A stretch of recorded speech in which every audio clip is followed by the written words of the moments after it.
जज ने मुझे ये बोला कि तुम किसी को कहना मत ये रुपये फर्जी है कोर्ट में। मैंने कहा सबको बता दूंगा मैं, सारे पैसे फर्जी है। मैंने कोर्ट में जाकर कोर्ट को कह दिया था कि न्यायालय ही नकली है, आप सब तो नौकर हो ही OIGS। तो जज ने बोला ये आप ऐसे कैसे कह सकते हो। मैंने कहा मेरे पास दस्तावेज है, लैंड रेवेन्यू रूल्स दिखा दी उसको, देखो 1969 पेज पे लिखा हुआ है, लीज एग्रीमेंट ही खत्म हो चुकी है, आप हो ही नहीं इस देश के। एक राजपत्र दिखा दिया, विद्यमान कार्ड धारक व्यक्ति इस देश के विदेशी नागरिक है, आप बताओ। और मेरे पास भारत सरकार का डॉक्यूमेंट है कटासवाण वाला, मैंने अपना दिखा दिया। जज को जब मैंने भारत सरकार वाला डॉक्यूमेंट दिखाया ना, मैंने उसमें कहा कि पूछने का भी अधिकार नहीं है कि मैं कौन हूं, किसी को भी, उसमें लिखा है।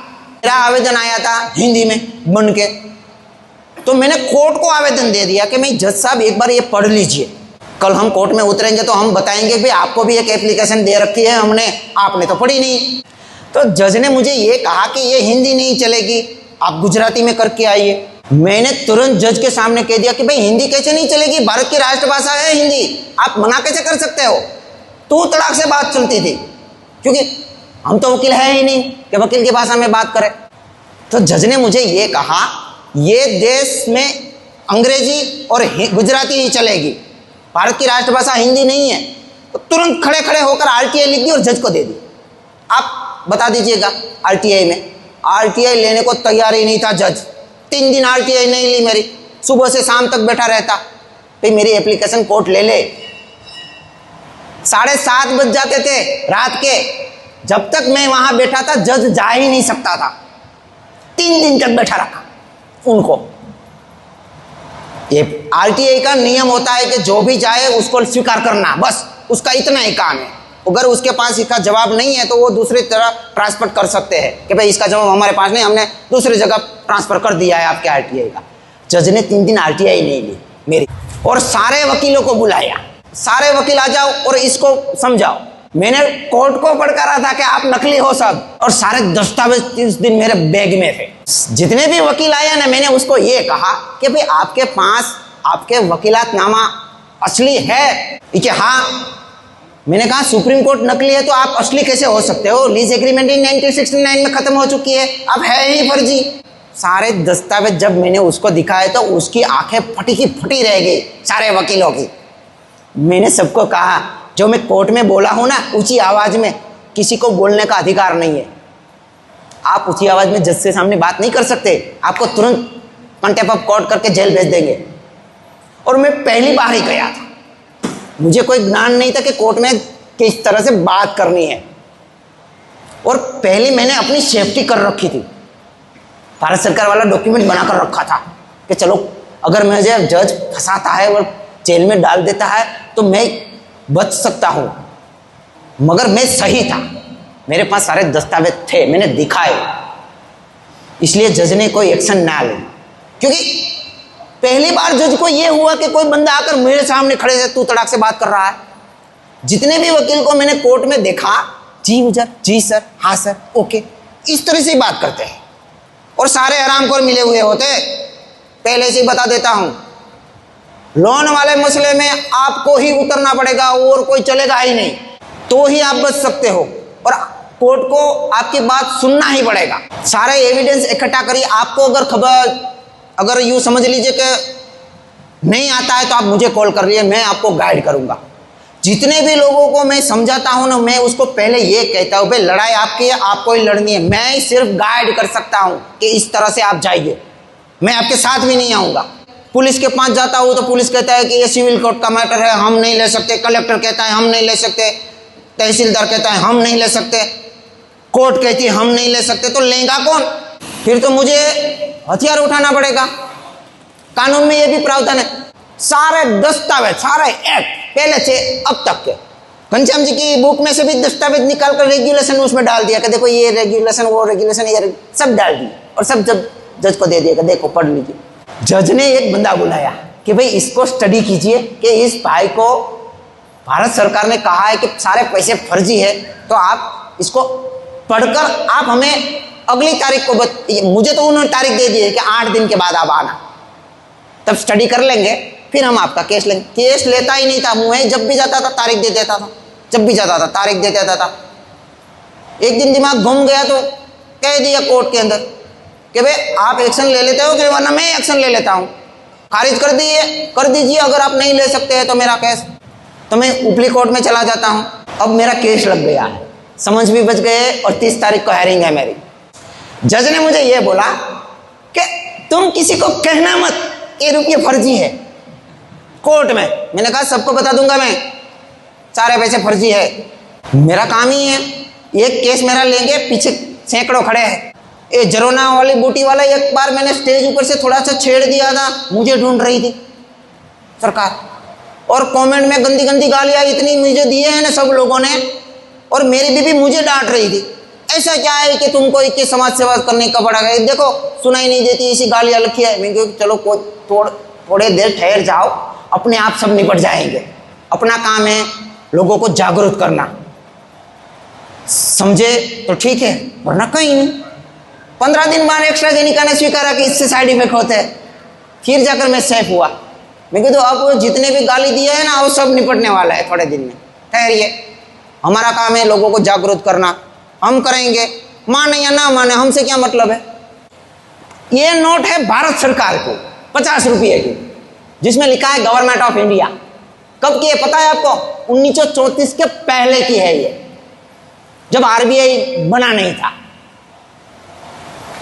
इसमें लिखा है, मेरा ध्यान तब गया कि जब यहां लिखा है कि on demand at any office you. देखो सिर्फ उन्होंने ऑन डिमांड को नहीं काटा, एक शब्द और भी काट दिया है जो किसके जहन में नहीं आता, किसी को पता ही नहीं है कि वो कौन सा काट दिया है। यहां नीचे लिखा है छोटे अक्षरों में कि for the government of India. 50 रुपया देगा कौन? गवर्नमेंट ऑफ इंडिया देने के लिए बाध्य है, भारत सरकार को। भारत सरकार और गवर्नमेंट ऑफ इंडिया दोनों अलग अलग है, ये बात याद रखना, एक नहीं है। हम तो ये सोचते हैं कि गवर्नमेंट ऑफ इंडिया और वही भारत सरकार है। जी नहीं, मेरे पास सारे दस्तावेज है, ऐसे ही नहीं मैं उतरा। फिर आई आरबीआई 1934 में। तो आरबीआई ने क्या खेल खेला पता है आपको? जो गवर्नमेंट ऑफ इंडिया छोटे अक्षरों में लिखा होता है ना, जो इस नोट में लिखा है यहाँ एट एनी ऑफिस के नीचे दिखाऊंगा मैं ये नोट, वहां इन्होंने रिजर्व बैंक ऑफ इंडिया लिख दिया कि अब आपको रुपया देने के लिए बाध्य है रिजर्व बैंक ऑफ इंडिया। अगर गवर्नर ने नहीं दिया है तो रिजर्व इंडिया आपको रुपया देने के लिए बाध्य है। जब एफिडेविट बदला ना 1968 में, तब उन्होंने यहां से ये निकाल दिया कि अब आपको रिजर्व बैंक ऑफ इंडिया भी नहीं देगा। जो लिखा था वही उन्होंने काट दिया।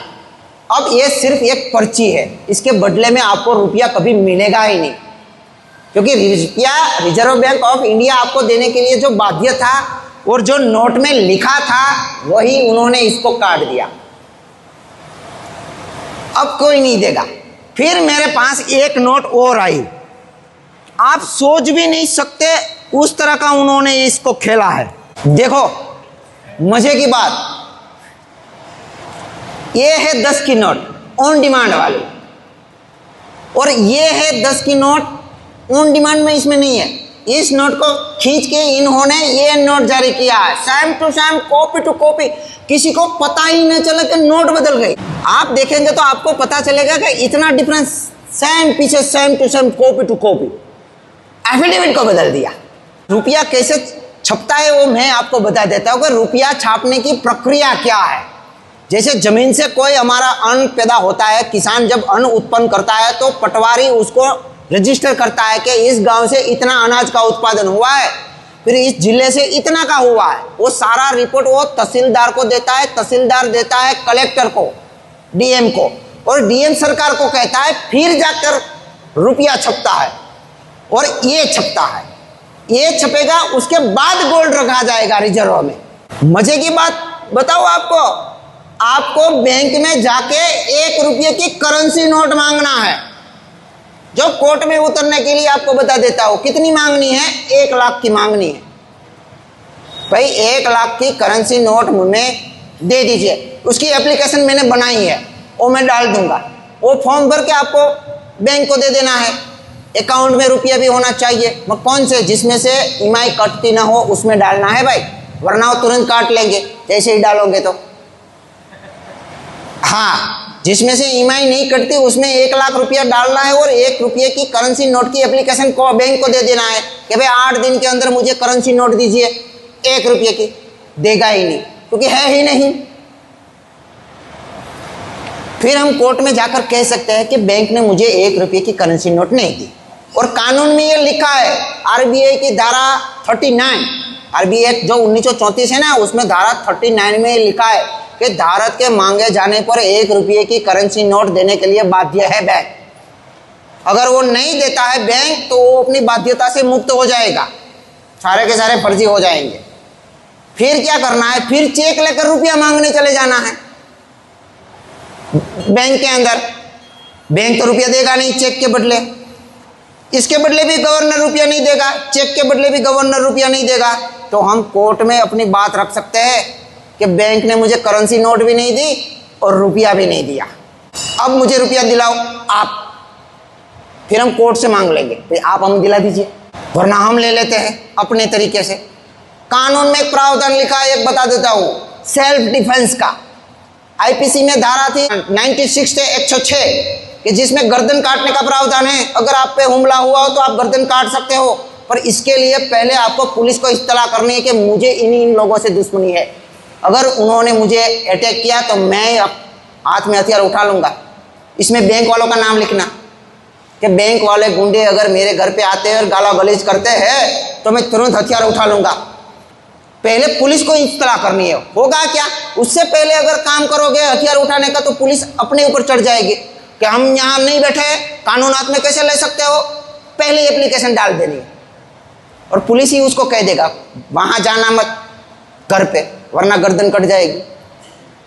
फिर हम कोर्ट में आपके ऊपर मुकदमा ही नहीं होगा, निर्दोष छूट जाएंगे। कानून में सब कुछ लिखा। मैंने भी आईपीसी और बीएनएस पढ़ा, जो हमारा विषय ही नहीं था। हमने कभी कानून पढ़ा ही नहीं कि इसमें क्या लिखा। लिखा सब कुछ है मगर हमें कभी बताया ही नहीं गया। रुपये का मसला स्कूलों में पढ़ाया जाता था, मेरे पास है वो सारे। मुझे पता नहीं था कि मुझे यहाँ सेशन लेना है, वरना सारे दस्तावेज लेकर आता मैं। और इतने इतने बड़े फोटो में मैंने वो सब कुछ छपा कर रखा है कि सीधा लोगों को दिखे। ये छोटा रुपये की नोट है, मैंने इतनी बड़ी करके रखी है कि इसमें क्या क्या लिखा है। और अगर चंद लोग कोर्ट के अंदर आप हारने के कगार पे हो तो अपने पास ब्रह्मास्त्र है, सिक्के, ये रख देना और जज साहब को कह देना कि भाई आप बता दीजिए कौन से रुपये में भुगतान करना है, तो मैं भुगतान कर सकूं। मगर होगा क्या, जज ये नहीं कह सकता कि चांदी के सिक्के में आप भुगतान कीजिए, क्योंकि वो तो दिया ही नहीं है। तो कोर्ट जज ये भी नहीं कह सकता कि आप ये नोट में भुगतान कीजिए, क्योंकि कानून चांदी के सिक्के का बना है। रुपया चांदी के सिक्कों को ही कहा जाएगा, स्टील के सिक्के को नहीं कहा जाएगा, वहीं बसेंगे। जज साहब को कहना है कि भाई आप बता दीजिए कौन से रुपये में मैं भुगतान करूं, तो मैं भुगतान कर देता हूं। कहेगा ही नहीं, क्योंकि आईपीसी की धारा तुरंत लग जाएगी सब पे। डरने की कोई जरूरत ही नहीं है आपको, बस रुपये का खेल को समझ गए ना। और आप चर्चा कर ले, आर्ग्यूमेंट करने की, बहस करने की अगर आप में आ गई तो आप कैसे भी लड़ सकते हो। फिर इसमें लिखा है यहाँ स्पष्टीकरण, उसमें लिखा है कि शंकाओं को दूर करने के लिए यह स्पष्ट किया जाता है कि सिक्के के अंतर्गत किसी भी बैंक, डाकघर या वित्तीय संस्था द्वारा जारी किए गए credit card, debit card, postal order ई धन नहीं है। आपके अकाउंट में जो डिजिट पड़ता है वो धन नहीं है। आप जो लेते हो वो प्रोमिसरी है, वो धन नहीं है। क्रेडिट कार्ड, डेबिट कार्ड कुछ भी वो धन ही नहीं है, कानून में लिखा। और कोर्ट कानून संबंधित बात को ही मानेगा। जज के सामने आप अपनी बात रख सकते हैं कि देखो यहाँ लिखा है, मैं क्या कुछ कर सकता हूँ। इस खेल को हम जीत नहीं सकते मगर हम खेल सकते हैं अच्छी तरह से, ये बात याद रखना। क्योंकि सारे मिले हुए हैं, कौन डिसीजन देगा? सुप्रीम कोर्ट के पास इसका अधिकार नहीं है इसको डिसीजन देने का। और सामने से सेटलमेंट के लिए कभी जाना ही नहीं, उसको लपेटे में लो, फिर वो अपने आप आएगी। जज जज ने मुझे ये कहा 532 रुपये चुकाकर मैं कोर्ट में एनओसी के लिए आया हूँ। तो उन्होंने मुझे कहा कि सरफेसी नहीं लगा। मैंने कहा सरफेसी की तो बात ही नहीं है, पहले मैंने ये जो निस्तारण कर भुगतान कर दिया है, एनओसी के लिए आया हूँ, इसका आप सुनिए, निस्तारण कीजिए। सरफेसी और डीआरटी तो बात की बात है ना, जब मैं अपना पक्ष साबित ना कर सकूँ तो मैंने तो ऋण चुकता कर दिया है, एनओसी के लिए आया हूँ, कैसे चुकता किया है वो मुझे साबित करना है। और मैंने जो ज्यादा भरे हैं ना वो मैं रिकवरी शूट के लिए आऊंगा कि वो मुझे वापस दिया जाए। जज साहब ने कहा तो वो भी डाल देना था ना इसमें। मैंने कहा वो अलग से आऊंगा, पहले ही इसका भुगतान कीजिए। मेरी दिक्कत यह हुई कि मैंने जज साहब को सब कुछ पहले बता दिया, इसलिए वो हड़बड़ा गया कि इसके पास सारे दस्तावेज, सारा एविडेंस है। मैंने कहा भारत सरकार ने लिखित में दिया है पैसे फर्जी है। अब प्रश्न ही नहीं रहता किसी का कि सरकार ने लिखित में दे दिए कि पैसे सारे फर्जी है। और वो डॉक्यूमेंट मैंने जज साहब को दिखा दिया कि देखो। और घनश्याम जी को, हमारे मित्र को मैंने कहा कि वैध रुपये का कोई दस्तावेज ही नहीं है, तो ये क्या सब चल रही है, वो अवैध है, बुलाइए सबको, मेरे पास तो सब कुछ है। फिर इस केस से निकलने के लिए उन्होंने ये कहा कि भाई 25 लाख के ऊपर की जो लोन होगी वो मैं नहीं ले सकता, इसके नीचे की लोन होगी तो मैं लूँगा। मन में मैं सोच रहा था कि चलो वो भी डाल देते हैं, आएंगे कोई बंदे तो उसको भी 25 लाख के नीचे वाली आपको भी दे दे। फिर उन्होंने मेरा केस को दूसरी जगह ट्रांसफ़र किया। अब अपना केस लग चुका है, अब हेयरिंग में मैं उतरूंगा। हमें जी उजर हाँ उजर करना ही नहीं है, बस ये रुपये फर्जी है, बैंक एनओसी नहीं दे रही है, साबित तो हम कर देंगे। कोर्ट में एक प्रावधान और भी है, एक बता दूं, अगर आप समझा नहीं सकते जज साहब को तो आप किसी समझाने वाले व्यक्ति को बुला सकते हो, किसी को भी जो रुपये के खेल को समझा सकता हो जज साहब को। आप नहीं बोल सकते तो आपके मित्र को बुला लीजिए, वो समझा देगा। अगर किसी के भरोसे रहे वकील के तो वो आपको लूट ही लेगा। हाँ, क्योंकि हर तारीख पे आपको 5,000, 10,000, 5,000, 7,000, 2,000, 3,000 ऐसे ही वो लूटेगा और इसका निर्णय भी नहीं आएगा। आप उतर जाएगा, निर्णय तो देना ही पड़ेगा आज नहीं तो कल।